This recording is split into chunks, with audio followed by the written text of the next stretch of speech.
Demet Özdemir lo soltó. Confesó porque su apellido es Yaman y no el suyo de soltera. Madre mía, que se ha liado con esta noticia.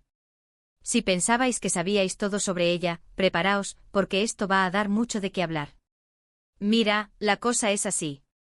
Todos la conocemos como Demet Özdemir, ¿verdad? Es un nombre súper pegadizo, súper ella.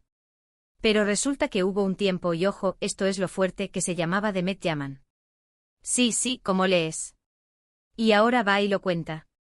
La pregunta del millón es ¿por qué este cambio? ¿Qué hay detrás de todo esto? Para ser honestos, cuando salió la noticia, mi primera reacción fue ¿en serio? ¿Demet Yaman?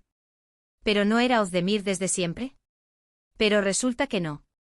Ella misma ha explicado que en sus inicios, para sonar un poco más, no sé, más internacional, más pegadiza, más lo que sea, pues decidió cambiarse el apellido a Yaman.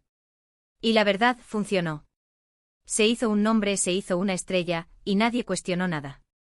Lo que yo creo que está pasando aquí es que Demet está en un momento de su carrera donde se siente cómoda siendo transparente. Ya no necesita esconder nada, ¿sabes?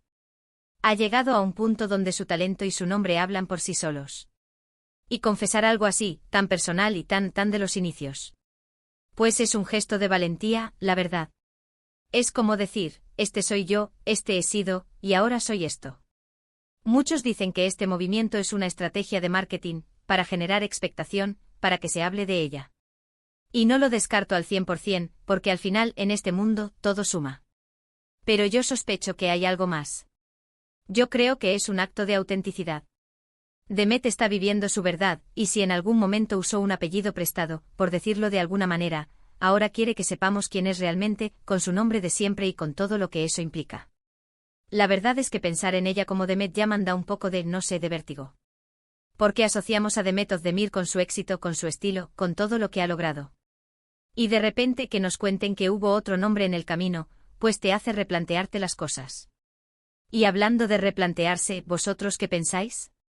¿Creéis que este cambio de apellido en sus inicios fue una estrategia pura y dura para triunfar, o realmente buscaba algo más personal en ese momento?